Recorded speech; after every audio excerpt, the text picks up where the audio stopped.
Today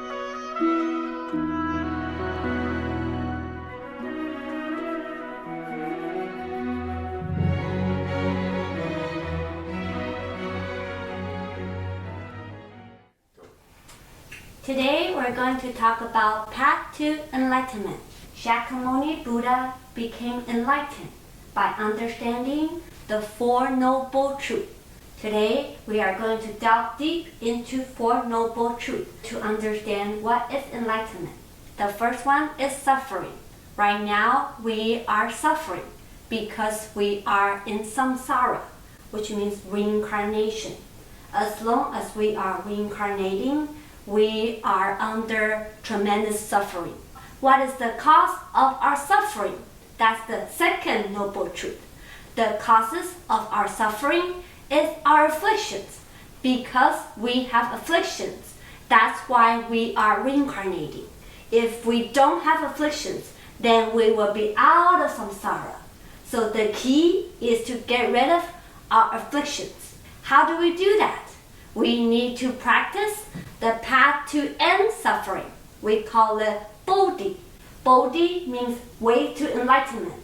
Usually it's the three aspects of learning: precepts, concentration, and wisdom. We practice these three things. That's our Bodhi, so we can reach cessation of suffering. That's what we call nirvana. Nirvana is not death. It means when we have no more afflictions, when we have no more self, no more afflictions, that is the ultimate happiness. I further summarize these four. Samsara means our five aggregates, our body and mind. We are suffering right now because we have the five aggregates: our form, which is our body, our feelings, perception, mental formation, and consciousness. The first one is our body. The next four is our mind. So body and mind. We are attached to our body and mind. We think that is me. We have a perception of the self. That is why we are in samsara. Buddha wants us to contemplate on the four mindfulness about the five aggregates. Our body, our form, is impure. Every day trying to decorate this body and make it healthy and perfect, or have sexual desires about other people's body. If we can see how impure everyone's body is, you will love your body so much, and we will get rid of the self. And then our feelings, we have to contemplate that it is only suffering. We think we can gain happiness when our worldly desires are fulfilled. For example, we have great food, we go traveling, have great fun. We think this feeling is happiness. But any happiness we feel right now eventually is suffering. Because when the happiness subsides, it always becomes suffering. There's no way you can be out of suffering as long as you have a self. So we have to contemplate. Feelings will always end up as suffering as long as we are in samsara. Our perception and our mental formation, that is our mind.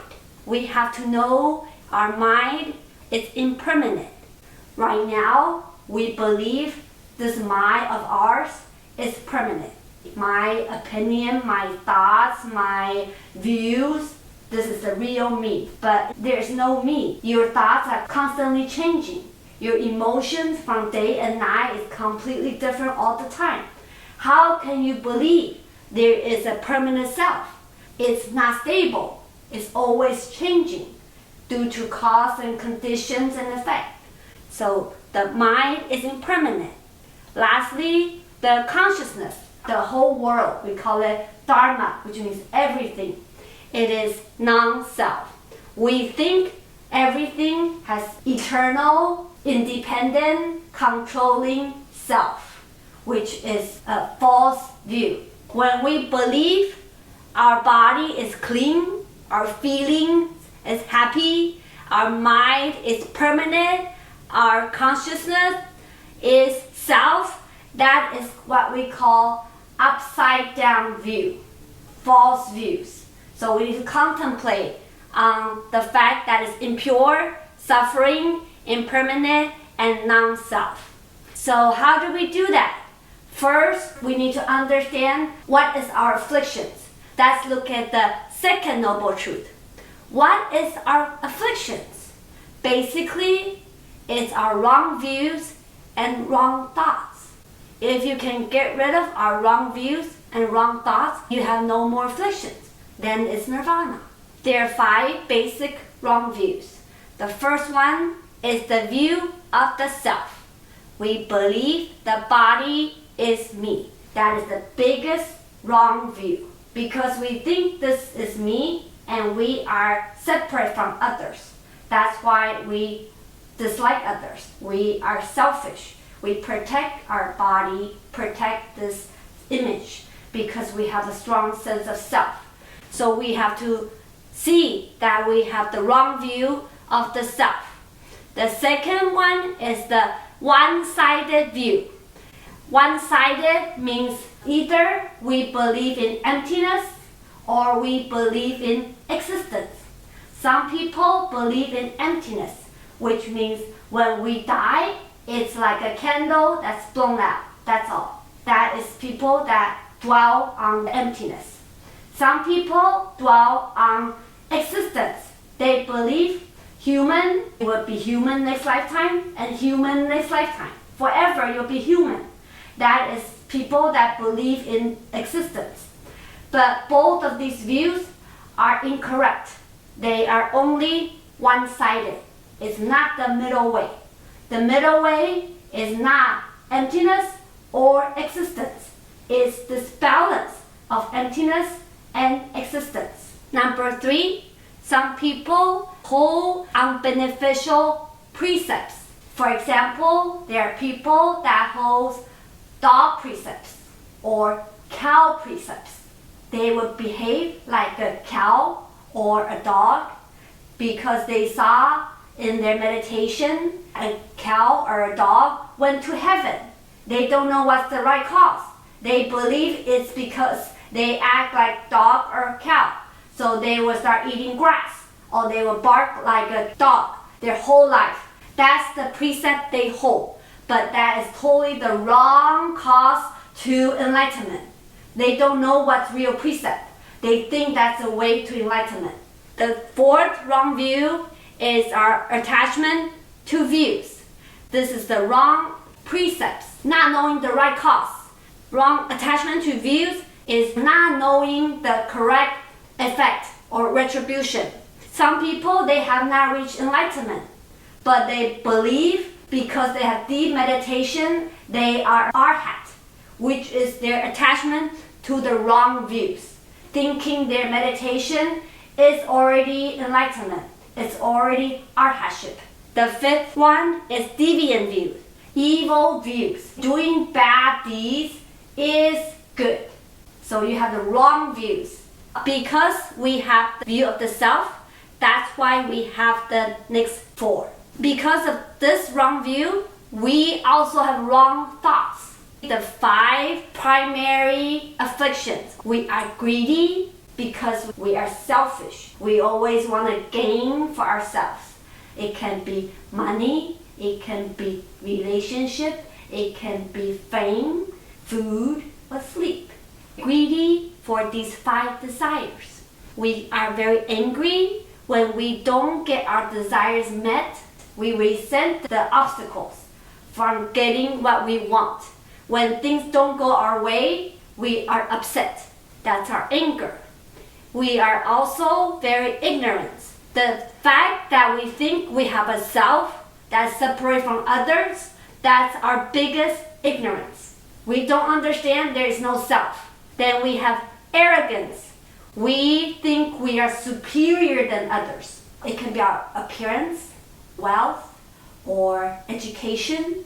You think you are so much higher than others because we have a strong self. Lastly, we have doubt.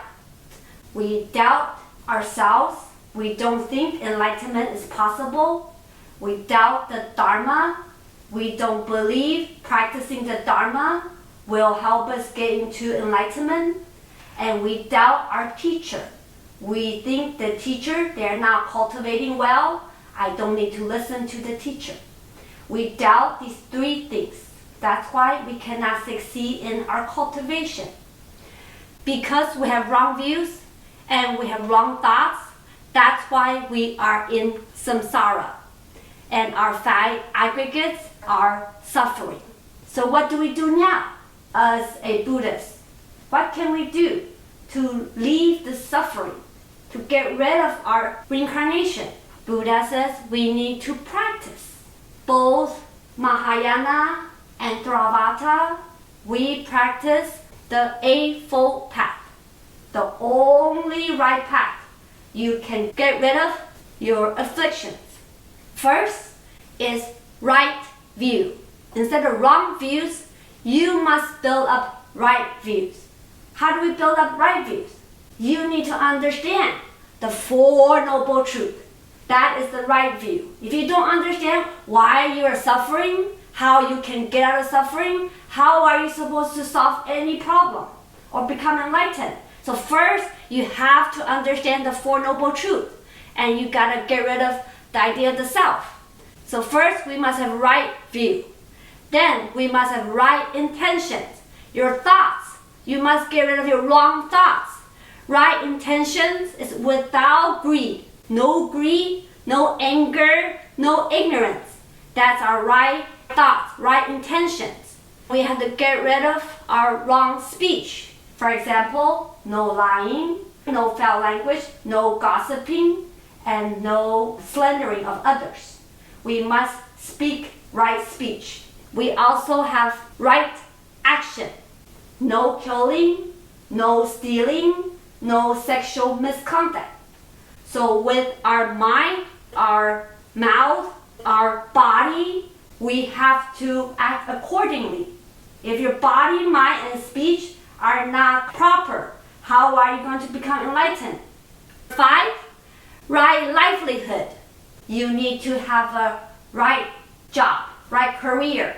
You cannot be selling drugs, selling your body. You cannot be doing unlawful things. We do not want to hurt any living being because we know we are all reincarnating together. How can you hurt other beings? So have the right way of living so you're not accumulating negative karma by your job. 6, we must have right effort. You need to be diligent in your practice, in getting rid of our afflictions. Our only job is to awaken to our true nature and to get rid of our wrong views and wrong thoughts, because that's the only way to get rid of the cause of suffering.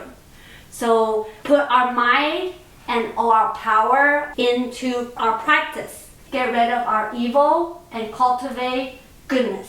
7, right mindfulness. Basically, these 4. Be mindful.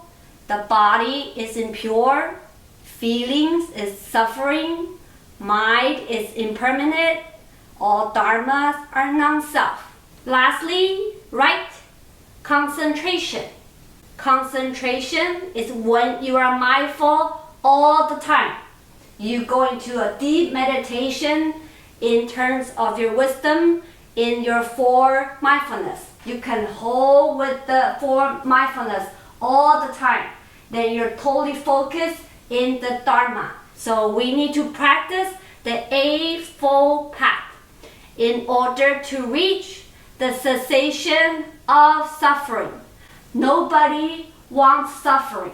Everyone wants to be happy, wants to reach nirvana, wants to see our true nature, the suchness, the Buddha nature. We need to practice these in order to get here. We should know from all the Mahayana Buddhism is telling us one important truth, which is the suchness, the nirvana is already here.